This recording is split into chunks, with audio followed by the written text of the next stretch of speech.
Well, thanks for trying to get through that and your patience. You ready to get started? Yeah. Okay, terrific.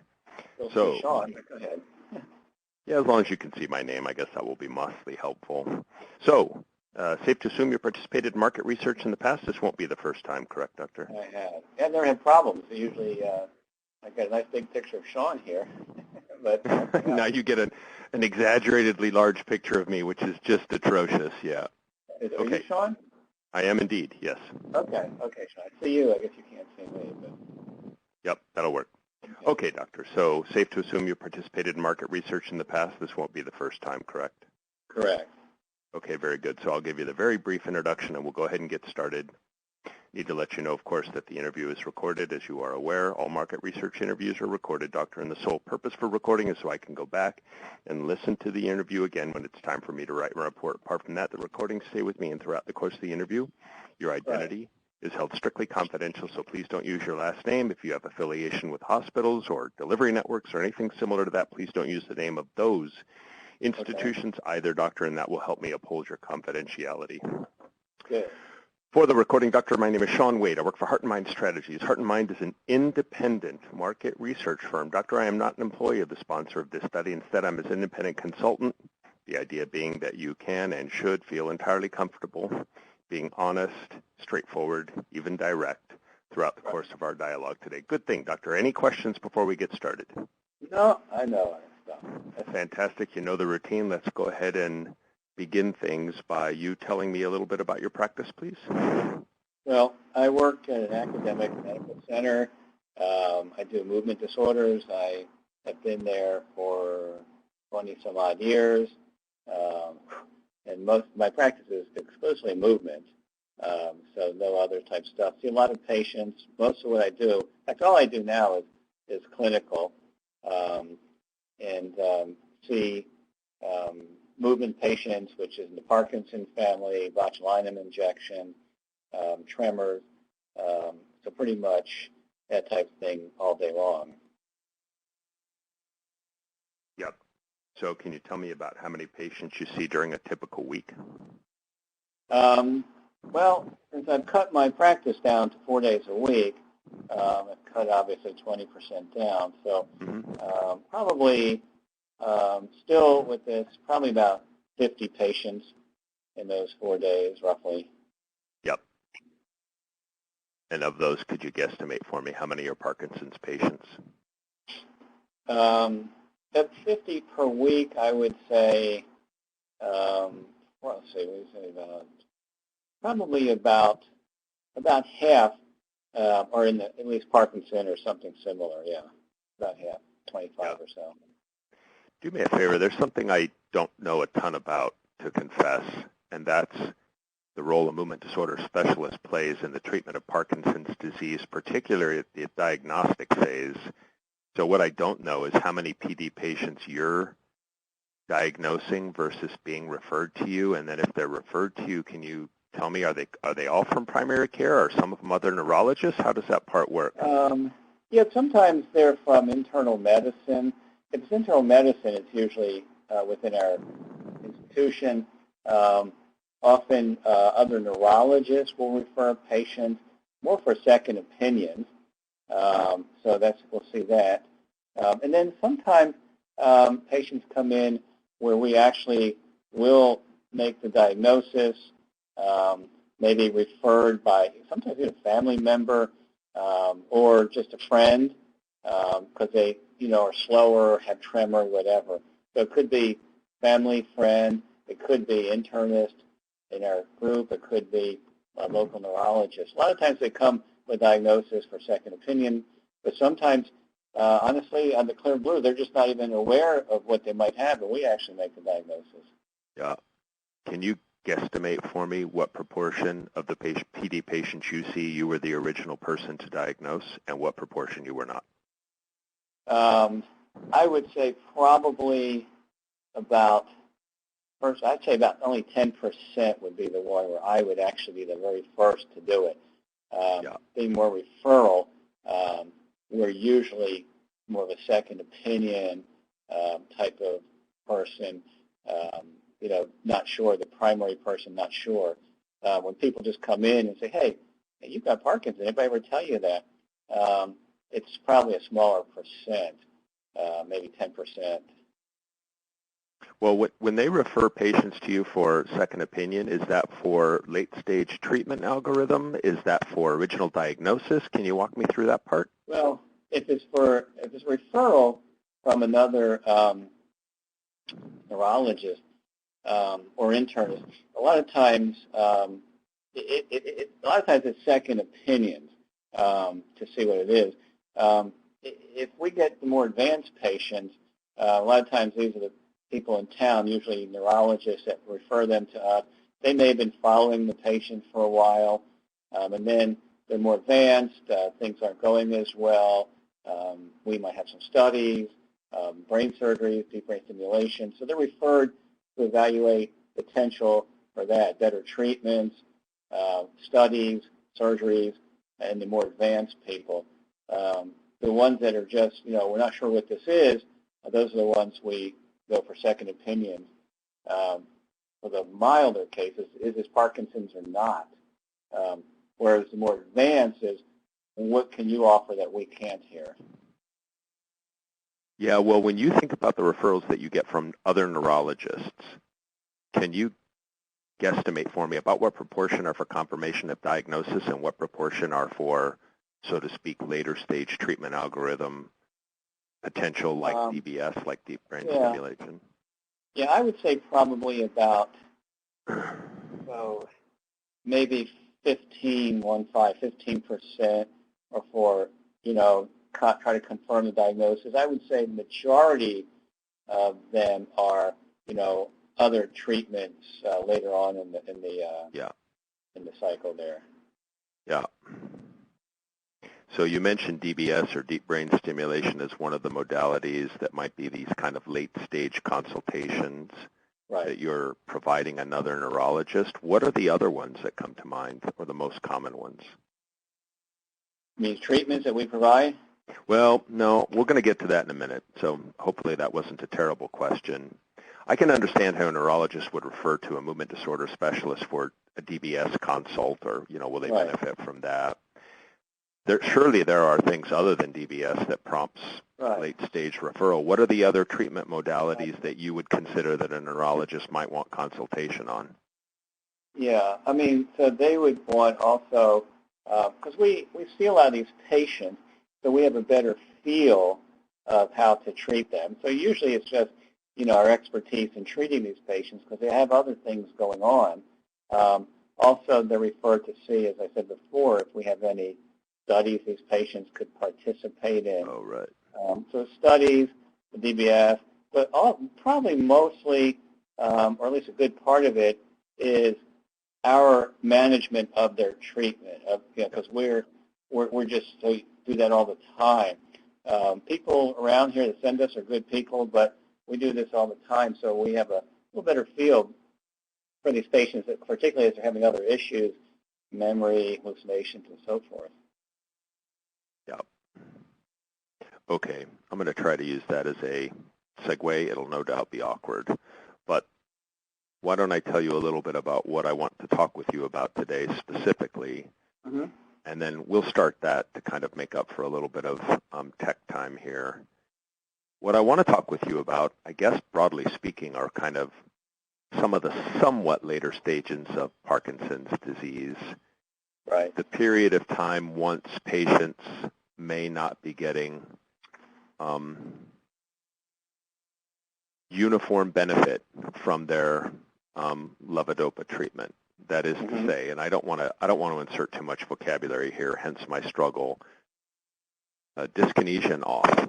And these periods of time that are associated sometimes with later stage course of disease. Right.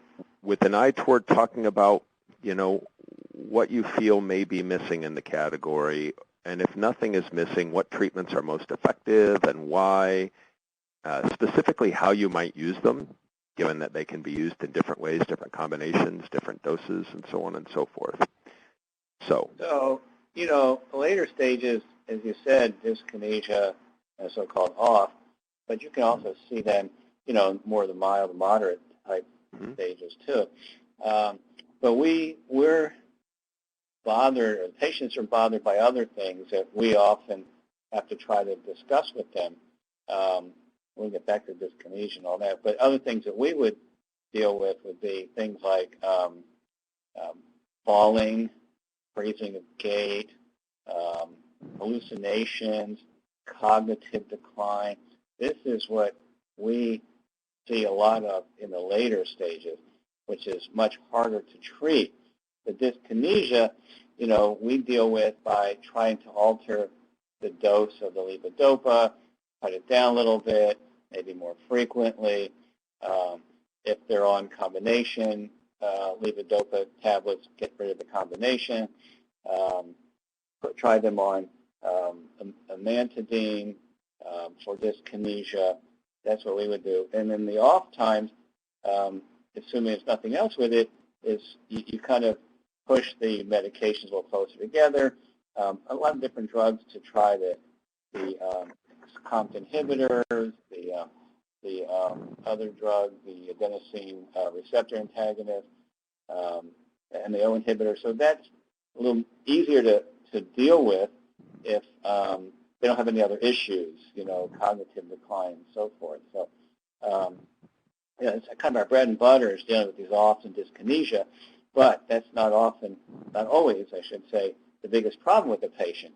Those motor symptoms, we do a better job. They've got the non-motor symptoms or things that don't respond well to levodopa.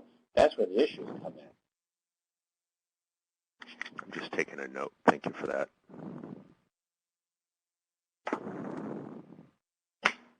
Almost done, Doctor.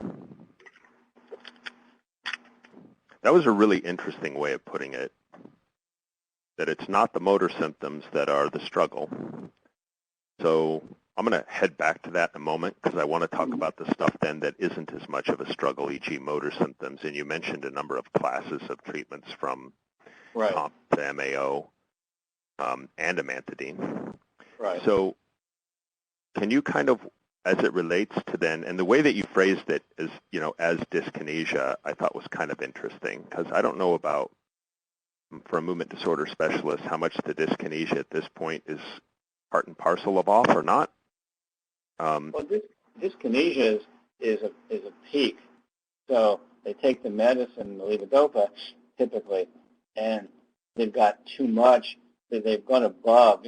There's an area where if you don't get enough levodopa, you're too slow. Then you get a nice sweet zone, which we all have if you're on Parkinson's, and then we try to get them into it. And then you have the above where you have too much, and they get peak dose typically, and that's when they get too much movement.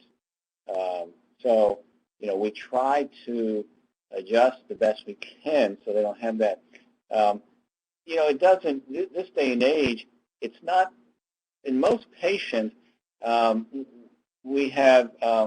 We can say dyskinesia that's not bothersome, and dyskinesia that is bothersome. A lot of patients, it's not bothersome now compared to the way it was 25 years ago. So they could have it, but they say, yeah, it's there. It doesn't bother me much. Sometimes they're not even aware of it.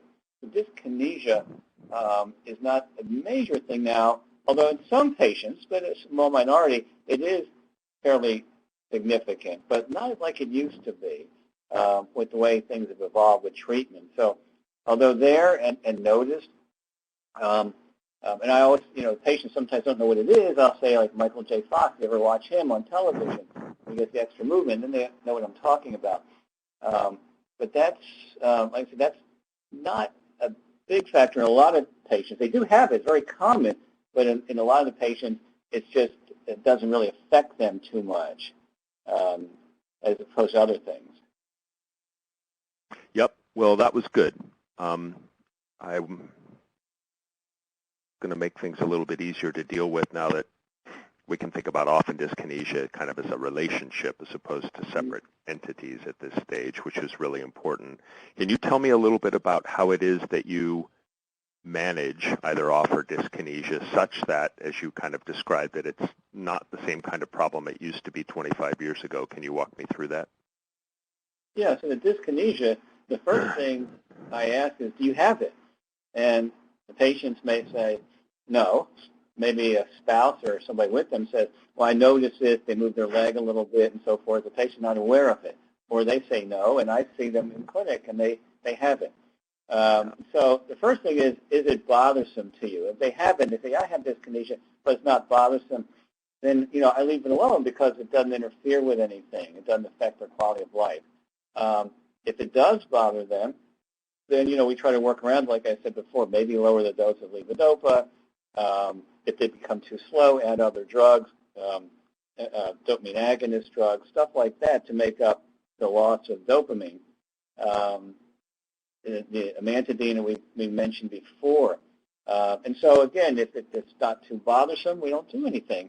Or we just make these little changes and see where it leads us. The problem with that is if you cut levodopa too much, which is the driver of the dyskinesia, you cut it too much, then they don't move as well. And if you ask patients who rather move too much or not enough, they always rather move too much. And so that's how you kind of deal with that. The off times, they're a little bit more cognizant of it because they'll say the drug's only lasting 4 hours, 3 hours, 4.5 hours. And that's when their symptoms recur. They get tremor comes back. They're slower. They're stiffer. Early on, that's pretty easy. You just push the drugs a little closer together. Or levodopa, pretty much we're talking about. Or you add other drugs, like I said before, COMT inhibitors, the adenosine A2A antagonist, MAO inhibitors, to make levodopa work longer, to make it, stay in their brain longer without being metabolized. So, that's how I kind of look at it. Again, it depends a lot of times also on the age of a patient when more for wearing off, because you have to be careful. If the patient's 80 years old, and you start adding a lot of drugs, it can cause side effects, hallucinations, things like that, plus cost. So if they're younger, then maybe they're more amenable to adding other drugs. So that's how I kind of think about it. Age has a factor with that too. Okay, that was a great description, incidentally. See if I can get just a little bit of quantification here because I find this really interesting. Of the patients that manifest dyskinesia, whether you notice it or a caregiver tells you about it or the patient tells you about it, that you end up, so to speak, making a dose adjustment or treating it, the addition of other therapies, versus they have it, but so to speak, it doesn't. If it bothers them. If it bothers them. Right. Yeah, that's what I want to quantify. So let me ask it super directly. About what proportion of patients that have it, does it bother them enough that you treat it versus leaving it alone? I would say probably I would say probably bothers them probably about maybe 60% roughly. Because a lot of the patients that I have and that come in are on we either change their dose or they're on amantadine or some formulation of that. Whereas a lot of them, maybe 35, 40%, it doesn't really bother them that much, even though I notice it, and they may even be aware of it. So, 60%, we try to do something, maybe a little higher, 65%, somewhere in that range. Whereas the others, doesn't bother me that much that I need to change. It's not bothersome, doesn't interfere with my quality of life, stuff like that. Yeah, that was a great description. Thank you. When you do go to treat it, and I realize that a lot of this will be predicated on what other treatments they're on in addition to the carbidopa, levodopa, or what their dose and dose frequency is. When you do move toward treating that dyskinesia or off dyskinesia, can you tell me a little bit about how you approach the treatment of that side effect, if that's the way of describing it? Say that again, the side effect of Well, for the moment, I'm phrasing it as off dyskinesia because they're linked as you described it, and I don't want to, unless you're treating one versus the other, I like leaving it that way. I just want to know a little bit more about how it is that you approach the treatment of that side effect profile. So dyskinesia is an on, quote, on symptom, means the drug is working well. And off is something like when they're wearing off, the drugs don't work, as you mentioned.